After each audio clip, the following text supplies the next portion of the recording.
Welcome to the Direct Line, the official podcast for OADSP.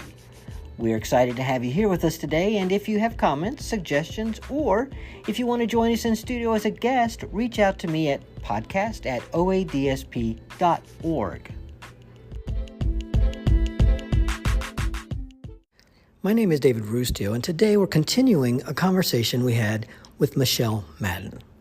If every DSP sat down and got a hold of their representative and said, hey, when you're in town, can I sit down and talk to you? Can we have a cup of coffee somewhere?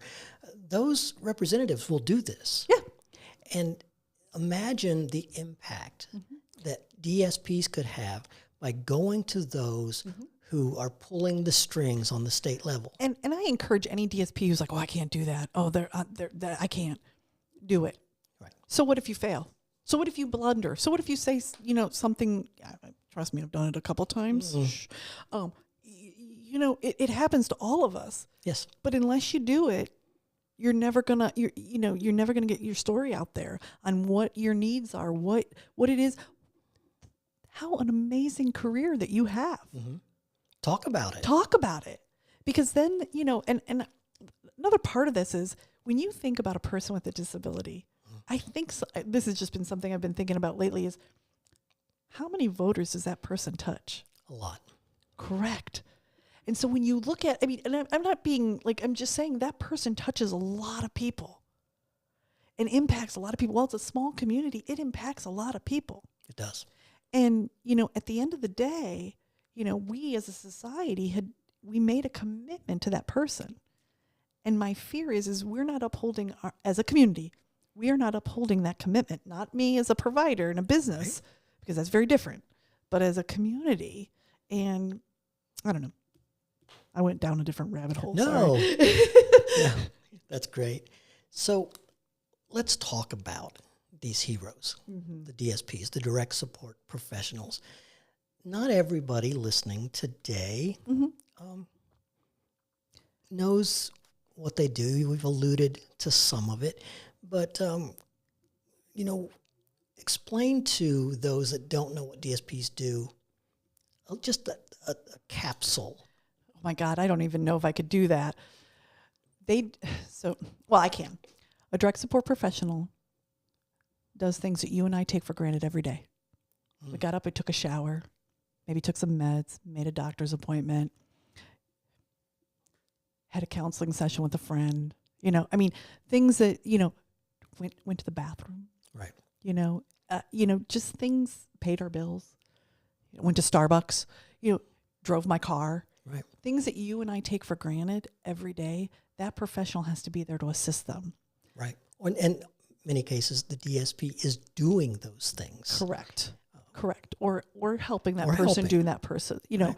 and it could be from total care to everything you and I take for granted to just paying their bills, just ensuring that they're being a valuable member of their community. Yeah. And, and again, it's a little different in the fact that a DSP has the total human spectrum of things to take care of. They do. So physical, emotional, spiritual, mental. There's more to it than just making sure you're clean and fed. Sure. There's a lot more to it. And I don't think it's a lot. Yeah. Now, we've worked in homes and worked with DSPs. And so what we're going to say here in the next few minutes may not be real life, but what do you think the challenges that DSPs have that we should help them overcome? They have a lot of challenges. I think right now, let me speak for independents and my people that I work with.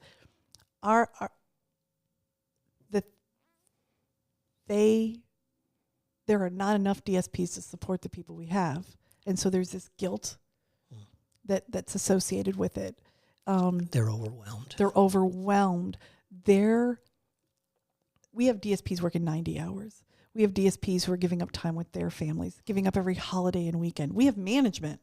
Myself, I work 16 hours on Easter, and I'm not saying, I don't say that to feel, I did that. Right. So, but there's, and to discharge a person you've served for decades, it, again, as we talked, they become part of our family. They become, so there's this business realm of what we do, but there's also this emotional, empathetic, part of this that weighs on them. So I think DSP's challenges is they almost feel hopeless. And unless we can get more DSPs into our field, well, let's talk about that. What is the challenge for the organization to bring in DSPs? A starting wage. I mean, quite frankly, again, we've brought up our starting wage, not nearly to what we need. We cannot compete because, again, I have to keep the lights on. I have to pay the accounting department. I have to pay. I mean, there's more than I have to pay the insurance for the vehicles. I mean, there's more to it than just, so the monies I get has to go many different ways. I think organizations... no different than my paycheck. It's right. like you have this amount of money. Right. We have to have efficiencies. Yes. We can't operate how we did 20 years ago. Correct. Because if we do, we can't afford to send money into the pockets of DSPs. Correct. And there's some things like unfunded mandates. So we're required, and again, nursing. I understand that there are some things that are, we have 8 hours of training that was added to our requirements. Well, that's 8 hours of training times 150 employees that I don't get additional funding for. So I have to pay that. It might be overtime. It might be. So and again, the philosophy behind it is good. It is. I'm all about training. I'd rather give my employees as much training as possible so that they're the best out in the field. I really, really would. But that comes with a cost. It does. And again, a real cost. So if I'm paying somebody an additional 8 hours a year, and it doesn't sound like a lot, but it really is. When you have 150 or 300 or 1,000 employees. Right. And so it is a lot of money. And so that's where, and again, it's not additional funds that I get. So there's those things. So I think, and that's hard and complex for employees to understand. Right. We at Independence, we really try to do a job of educating them on here's how the money is. Same thing with the advocacy. Here's what we're doing. This is why we're doing it. Here's our hope and our goal. I know, like, we have Portage County Democratic Committee is hosting Senator Sykes at our building. They're doing it, but they're having them in. But I'm sponsoring some DSPs, me personally, to come and meet with him because I want him to see. I want him to be able to ask them questions because I think that's going to make a difference. I know when a House Representative Gail Pavlika came to my building, and she was newly appointed and came out. Didn't know her from Adam. Sure. And one of our individuals got naked and was running around. Staff is like, I'm so sorry, Michelle, I embarrassed you. I'm like, no. It's real life. It's real life.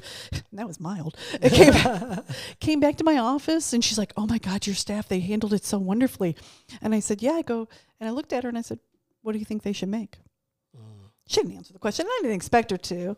And I probably shouldn't call her out on that. But my point is those are the things. Getting your representatives, getting your legislators, getting your commissioner, so they really understand what we're doing.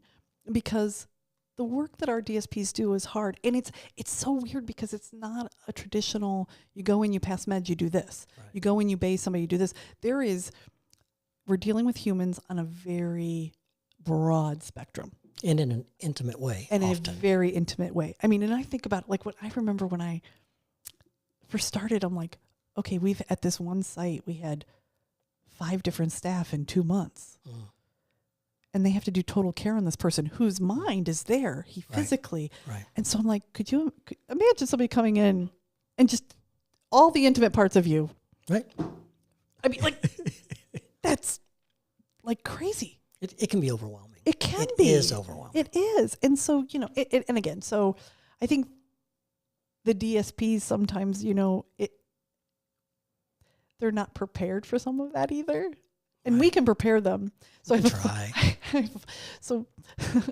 have a young DSP who started, and I know her pretty well. And she'll call me and she goes, so not sure how to deal with this. And, it's funny because I didn't think about it because in my mind, in your mind, we've been in this, just kind of through, but somebody who's never worked in this field. Right. never, had no idea. And so what I would encourage is any new DSPs going out that come into this field, ask a lot of questions. Absolutely. Ask a ton of questions. There is no dumb question. We might chuckle a little bit. Right. But I mean, I'm sure you could write a book. I mean, some of the things that that you and I have talked about. It is crazy to me, because you're like, oh. Right. And there are still things. Just a couple weeks ago, I had a situation come up. I'm like, yep, I have no idea how to deal with that. But let's talk through this, because the problem solving, the task oriented of a job, pass meds, bathe, somebody make their bed, do that kind of stuff is one thing. Right. But then the critical thinking part of it is a whole nother level. It is. Because then you have to go, well, if I do this, this happens. And if I do this, this happens. And if I do this, this happens. Okay, but what about this? And who do I need? I mean, it's pretty impressive what they have to do. It's amazing what they do. And we use the word hero kind of lightly, but it's the truth. They are heroes to these individuals that are being served. They're professionals. They are professionals. They're professionals. Well, Michelle, it has been great chatting with you. You're a good liar. I am. I'm only about 20% into my coffee, so This is my second one. Oh, see. But before we go, is there anything else you want to bring up? No, I truly, truly am grateful for being here today and being able to share some of my thoughts. Great. And I'm hopeful for where we're going. I think we have a lot of wonderful leaders, and my motto is always fighting for better. And I know, like yourself, like some of my colleagues, I know you've invited on the show. That's what they want. And I think we've got some really good champions right now. Right. And it's a really good time to be in our field.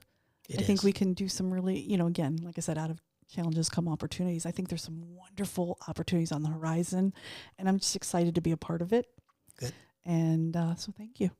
Thank you. And if you're a DSP listening, and you would be interested in being on this podcast, we would love to have you. I highly recommend you do that. Get out there, start talking. And educate people on what you do. Be proud of what you do. To get on this show, it's easy. You send an email to connect@oadsp.com. Just put your name in there, and I would like to be on the podcast or whatever you want to say, and I will get back with you, and we'll talk about it and get you scheduled. And you don't have to be afraid. I'm going to put a plug out there. Any of Independence of Portage County employees that are hearing this and want to be on the podcast, I will buy you a cup of coffee. Oh, how nice. Maybe even David, but just you. So, any funny industry-related stories? Just you have a short one? A short one? Are any of my stories short? Maybe that's a next show. Okay, that's the next show. Because I got a ton. All right. Well, then, what's your favorite dessert and who makes it best? Oh, my favorite dessert. Well, my favorite dessert would be mint chocolate chip ice cream. Oh. And I don't eat carbs or sugar, so I'm really trying to, but there's nothing like Ben and Jerry's mint chocolate chip ice cream. So good, with a little bit of chocolate sauce on it. Chef's kiss. Well, this has been great, Michelle. So one last question. Can we still be friends? Unfortunately, you're stuck with me because you know too many of my secrets. Well, that's going to be my fourth book. My fourth book, yeah. Okay. It's a bestseller. All right. Really very vanilla. I get it. Yeah. All right. Thank you, Michelle. Thank you. And folks, if you're listening, thank you for being with us today. Thank you. Hopefully we'll connect more. Thanks for listening, and join us next time on The Direct Line.